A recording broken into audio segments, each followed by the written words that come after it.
Hey everyone, welcome back to the channel. Today we're diving into the latest on the Young Thug trial, and honestly, this case has become a complete mess. Let's get into what's really going on. Judge Paige Reese Whitaker, who's handling this case, recently let the courtroom know that she's had enough. Prosecutor Deborah Love has been disorganized and even presented evidence that has nothing to do with the case, and Judge Whitaker isn't having it. Now, I've got the actual footage from court that I'll be showing you in just a second.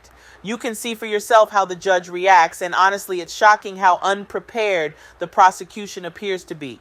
Judge Whitaker's frustration is crystal clear. But before we get into the video, I want to give my shout out to Megan Cundiff with some amazing footage. What was it that made the number in this post significant to you? Well, I was looking for a number for Justin Cobb. And what led you to believe that this number was a correct number for Justin Cobb? Well, it was, there's probably more to it than just this, but it was posted in this Instagram comment and, Was it posted by the owner or user of the account? That was both speculation, not object. Yeah. If he has a basis to testify. Are you able to see and tell, looking at the posting itself, what name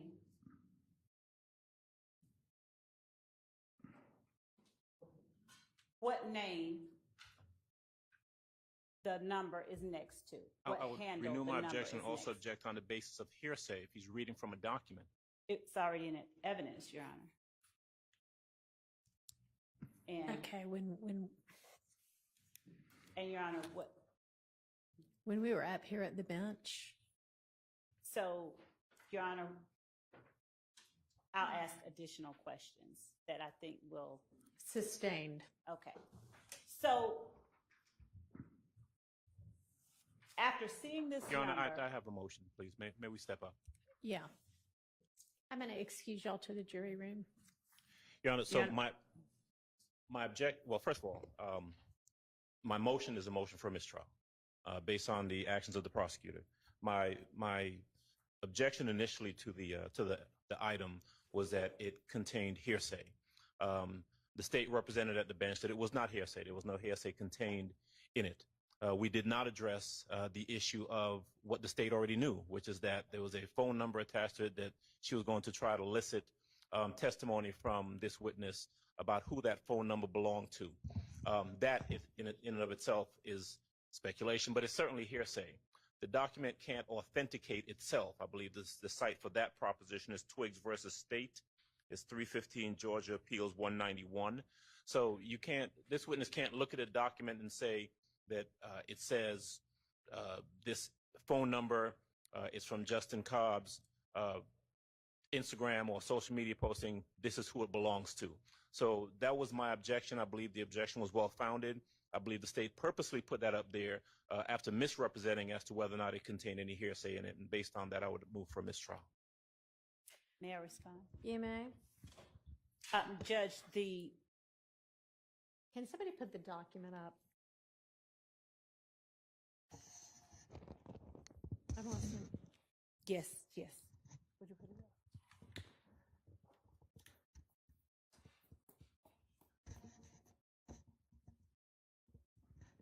First, the state objects to a mistrial. Second, Your Honor, what Mr. Adams indicated that he did not want on here were the comments with where's the phone?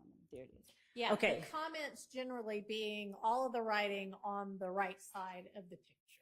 Your Honor, And so I said to you, is any of it hearsay? Is any of it being offered for the truth? And you said, no. Your Honor, what I was asking the witness to do is to tell what was of significance to that number and what he did in terms of finding out and corroborating information that he obtained, because he obtained phone records. I don't intend that this evidence or this exhibit will prove or show that this is Justin Cobb's phone number. You're asking him that? And No, asking Your him Honor, to testify to that? I'm asking him, and I understand the court, I'm asking him you? what handle it's next to, and Your Honor, what he did after seeing what he saw on this That's social not what media you page. asked, though. you represented at the bench that none of this, that being the writing on the right side of the picture, which we're all squinting at because it's tiny on the piece of paper. And so I am relying upon you to actually be honest with the court and opposing counsel so that we can deal appropriately with the evidentiary issue. Was any of it being offered for the truth? And you said no. And then you turned around, and after it was admitted over the overruling of the hearsay objection, based on the representation that nothing was being offered for its truth, you drew the witness's attention to the phone number and tried to have the witness testify to whose phone number it was. If that is not offered for the truth, what is it? Your Honor, it explains what steps he next took. It wasn't that he sat there and took this phone number and said, okay, this is Justin Cobb's phone number. He went and sought records based on what he saw on this social media post. So it's not, this post can't prove anything, but I do expect that the witness will testify based on what he saw, regardless, because it's a legitimate. Why can't you just, at the bench, when you know that the reason you're offering it is for the phone number, and then to ask the witness other questions about what he did based on that phone number and seeing that phone number, say to everybody so that we know what we're dealing with, you know, it's this phone number, and then I'm going to ask him XYZ about the phone number, and then we'll know what we're dealing with. Because my understanding that what was being objected to was not the phone number, was the comments that was the words, Your Honor. And again, this records have been collected as part of what he did in this investigation. He was asked on cross-examination, did he take particular steps to corroborate what was given to him in certain interviews? That was the preceding question before I asked him about this particular post. So the state intended and intends to introduce the records that DDA Sprinkle produced or obtained after seeing this post.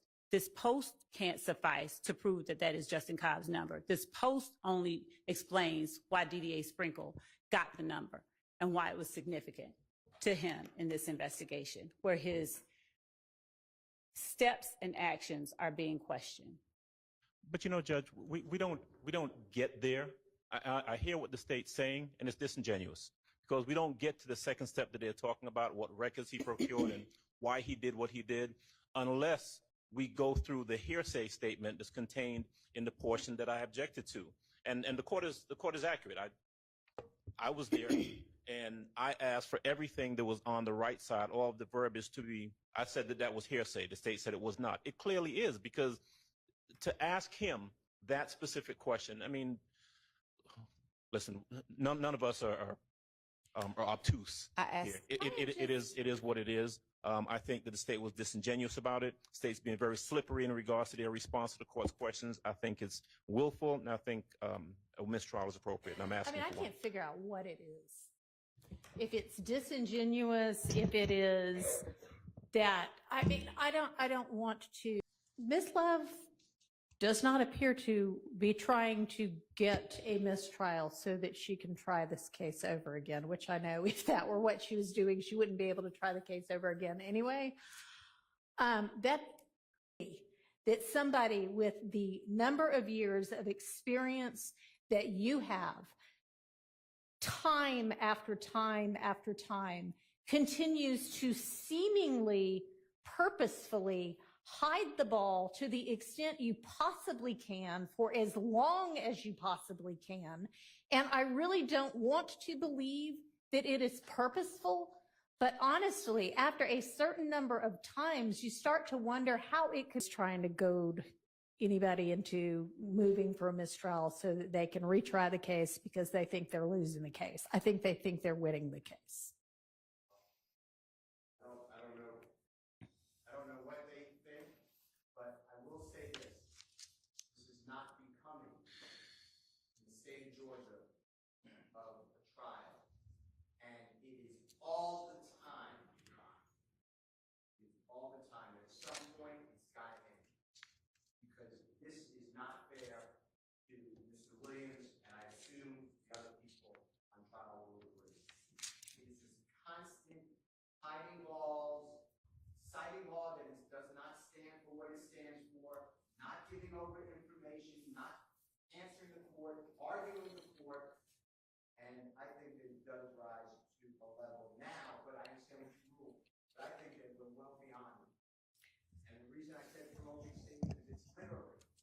Oh, I saw that. I know. Um,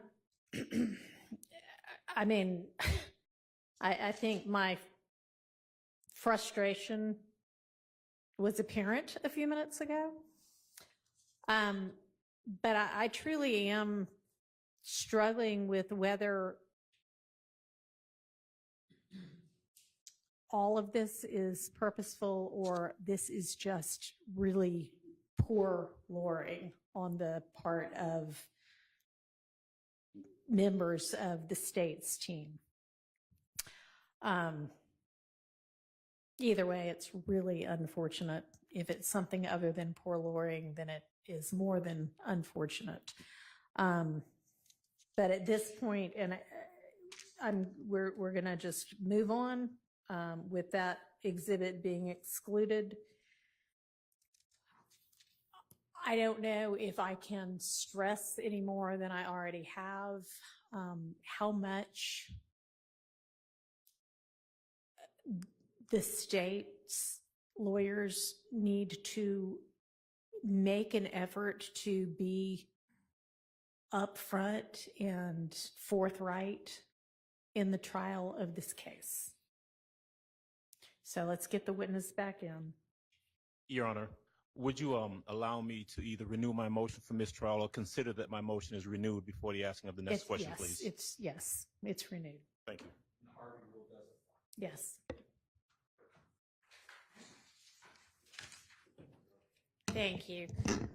Ladies and gentlemen, upon further discussion, that last exhibit, which is State's Exhibit 528Y, is excluded from evidence, and so that means that y'all need to disregard it entirely in your thoughts and in your deliberation in this case.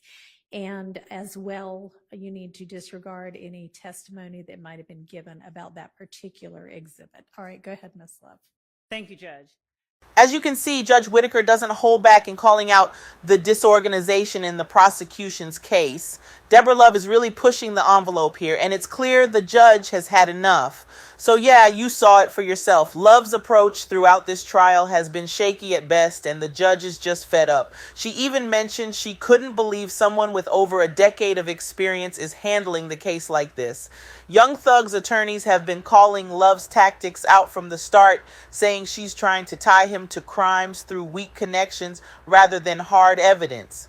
It's clear they believe she's being disingenuous, and honestly, I think they have a point. This case is starting to look more like a circus than a trial. Judge Whitaker's outbursts reflect the growing frustration with how disorganized and unprepared the prosecution has been. It's almost hard to believe this is still going on. It's clear that Love is trying to tie Young Thug to a larger narrative of gang activity using plea bargains and shaky testimonies. But without solid evidence, it feels like she's grasping at straws. So what do you guys think? Is this trial about finding justice, or is it turning into a spectacle? Let me know in the comments below, and let's talk about it. Thanks for tuning in, and don't forget to hit that like button and subscribe for more updates on this case and other stories. I'll see you in the next video.